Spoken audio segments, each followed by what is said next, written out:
जय श्री कृष्णा। प्रिय दर्शकों, आप सभी का स्वागत है हमारे इस YouTube चैनल पर। दर्शकों, आप सभी को नव वर्ष की बहुत बहुत हार्दिक शुभकामनाएं। आज हमारा विक्रम संवत 2080 आरंभ हो रहा है और आज ही के दिन से नवरात्र स्थापना भी होती है और आने वाले 9 दिन हमारे लिए बहुत ही पवित्र भी होते हैं। दर्शकों, आज का दिन शुभ है, नववर्ष है, इसीलिए आप लोगों के लिए एक शुभ सूचना और आप लोगों के जीवन से संबंधित एक विशेष बात आज इस वीडियो के माध्यम से मैं आप लोगों के सामने जरूर रखूंगा। दर्शकों, आप सबके जीवन में भी एक चमत्कार अब होने वाला है और ये चमत्कार उन लोगों के जीवन में होगा जिन्होंने 2023 के वर्ष से ही ईश्वरीय शक्ति के आवाहन के लिए कोई ना कोई कदम अवश्य उठाया है। चाहे उन्होंने नियमित पूजा करना आरंभ किया हो या अपने लग्नेश को मजबूत किया हो या किसी भी तरह का धार्मिक अनुष्ठान किया हो या कहीं तीर्थ यात्राओं पर गए हो, यानी किसी भी तरीके से यदि आपने 2023 के वर्ष में ईश्वरीय शक्ति का आवाहन करना आरंभ कर दिया है तो ये चमत्कार आपके जीवन में अवश्य घटित होगा। और वो चमत्कार क्या है, यही मैं आप लोगों को इस वीडियो में बता रहा हूं, इसीलिए अंत तक इस वीडियो में बने रहिए।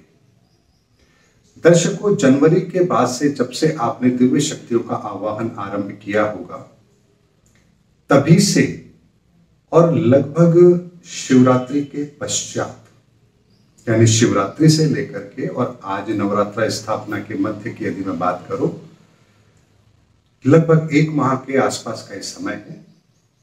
इस 1 माह के अंदर बहुत सारे ऐसे दर्शक होंगे जिन्हें कुछ विशेष स्वप्न आ रहे होंगे, यानी ऐसे स्वप्न जिसमें वो किसी विशेष स्थान पर जाकर के कोई पूजा करने की उनकी मन की इच्छा है, लेकिन मन में दुविधा है कि क्या हमें वहां जाने दिया जाएगा।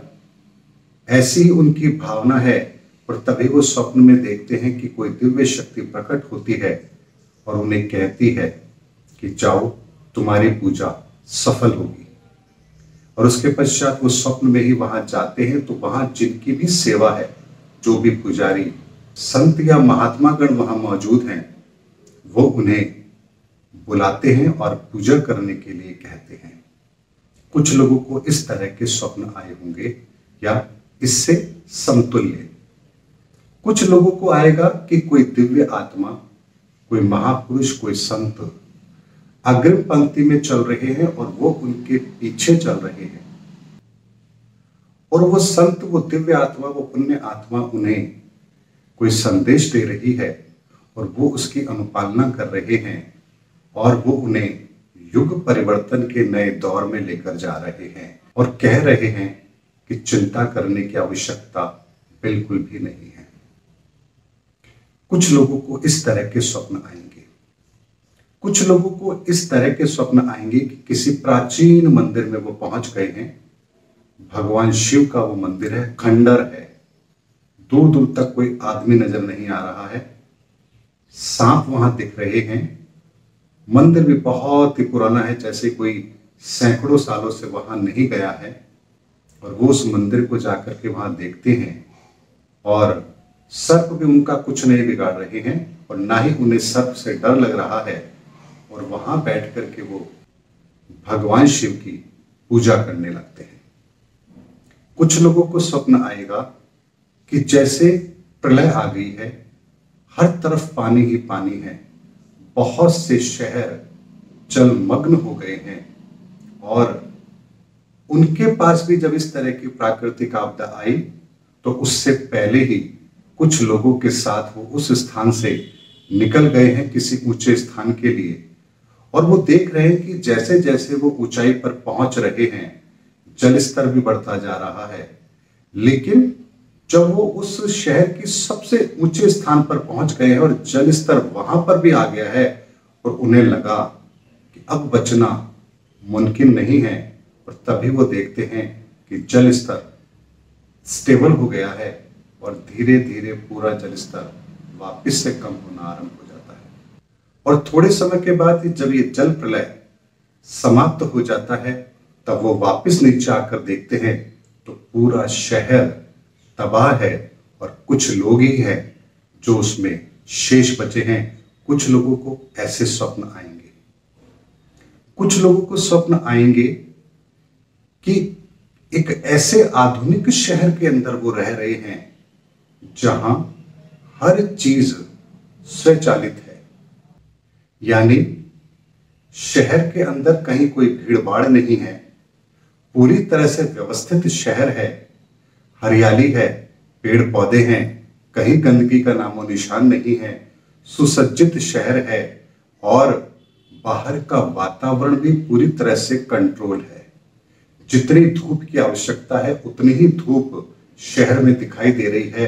मौसम बहुत ही खुशनुमा है और आसमान में उन्हें कुछ उड़ती हुई तश्तरियां या सैटेलाइट जैसी कुछ चीजें दिखाई दे रही हैं। वो उस शहर की सुरक्षा के लिए है और 24 घंटे उनके माध्यम से उस पूरे शहर की सुरक्षा हो रही है। कुछ लोगों को ऐसे स्वप्न आएंगे।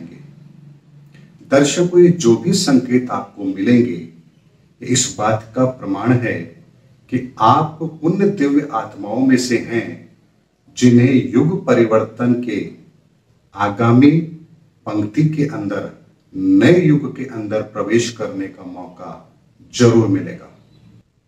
इसीलिए इस अनुभूति के साथ ही हम अपने स्वयं का नए युग के अंदर प्रवेश सुनिश्चित करेंगे और दिव्य शक्तियां हमारे साथ होंगी। यही संकेत आप लोगों को अब मिलना आरंभ हो जाएंगे। जैसे जैसे लोग दिव्य शक्तियों के आह्वान के साथ जुड़ते चले जाएंगे, उन्हें इस तरह की दिव्य अनुभूतियां होती चली जाएंगी और ये दिव्य अनुभूति इतनी शानदार होगी, इतना आनंद देने वाली होगी कि इस स्वप्न का एक एक क्षण जैसे आप जीवंत जी रहे हैं ऐसी अनुभूति आपको होगी। और जब आप ये किसी को बताएंगे भी, तब आपके रोम रोम के अंदर आपकी एक ऐसी तरंग, एक ऐसी ऊर्जा का आप अनुभव करेंगे जो आपने अपने जीवन में पहले कभी भी नहीं की है। इसीलिए दर्शकों, आपके जीवन में भी एक दिव्य चमत्कार अब होने वाला है और जिन्होंने भी दिव्य शक्तियों के आह्वान का मार्ग चुना है, उनके जीवन के अंदर अब ये चमत्कार जरूर हुआ है। और ये अनुभूतियां साधारण अनुभूतियां नहीं हैं। इन्हें साधारण स्वप्न मानने की गलती कभी भी मत करिएगा। दर्शकों, ये बात मैं आप लोगों को बहुत ही सोच विचार करने के पश्चात और अपने अनुभव के पश्चात आप लोगों के सामने रख रहा हूं। आपने देखा भी होगा 2 दिन से वीडियो नहीं आए हैं। जनवरी माह से मैं स्वयं दिव्य शक्तियों के आह्वान के लिए यज्ञ कर रहा हूं। ऐसे में आसुरी शक्तियां भी अपना काम अवश्य करती है और यही कारण है कि पिछले 5 दिन से मुझे कंटिन्यूएशन में फीवर है और मैं 2 दिन से वीडियो भी नहीं बना पाया, आप लोगों से कनेक्ट भी नहीं हो पाया। वर्तमान में जब मैं ये वीडियो बना रहा हूं तब भी मुझे बहुत असहजता महसूस हो रही है, लेकिन नवरात्रि का पर्व है तो भगवान ताकत भी देता है और आज वो दिव्य शक्तियों के आह्वान का समय भी आ गया है जब हमारा तीसरा प्रयास आरंभ हो चुका है और थोड़े समय के पश्चात इस वीडियो को बनाने के पश्चात मैं उस कार्य में भी लगूंगा। शैतान जितनी ताकत से अपना कार्य करता है, दिव्य शक्तियां भी उतनी ही ताकत से आपका साथ भी देती है। बस केवल आपका इरादा मजबूत होना चाहिए। इसीलिए अपने जीवन के अंदर घट रही घटनाओं को मैंने अनुभव किया है और आप लोगों को भी उसमें सम्मिलित करते हुए आप लोगों को भी बताने का प्रयास किया है कि आप लोग जब ये चीज करेंगे तो आपके साथ क्या क्या घटित होगा और इसका मतलब क्या होगा और आपको क्या करना है। अब दर्शकों, जब ये आपको इस तरह के अनुभव होंगे तब आप क्या करें। तब एक बात ध्यान रखिए, उन अनुभवों में यदि आपको किसी भी तरह की कोई इच्छा हो रही है, कहीं पूजा करते हुए आप अपने आप को देख रहे हैं, किसी मंदिर में अपने आप को पा रहे हैं, तो आप स्वप्न में की गई उस पूजा को स्वयं भी किसी उसी मंदिर में जाकर के उस विधि को आप अवश्य पूर्ण करें। जैसे यदि आपने स्वप्न में देखा कि आप किसी पुराने शिव मंदिर के अंदर बैठ करके पूजा कर रहे हैं, तो आप फिर सोमवार के दिन जब भी आपको समय मिले एक बार भगवान शिव के मंदिर में जाकर रुद्राभिषेक कीजिए। यदि आप देखते हैं कि कोई संत आपके आगे चल रहे हैं, दिव्य आत्माएं आपके आगे चल रही हैं और आप उनके पीछे हैं, तो किसी धार्मिक अनुष्ठान में अपना सहयोग कीजिए। यदि आप देख रहे हैं कोई जल प्रलय आया हुआ है, तो आप किसी अकाल पीड़ित या ऐसी जगहों पर अपना सहयोग कीजिए जहां कोई प्राकृतिक आपदा आई है।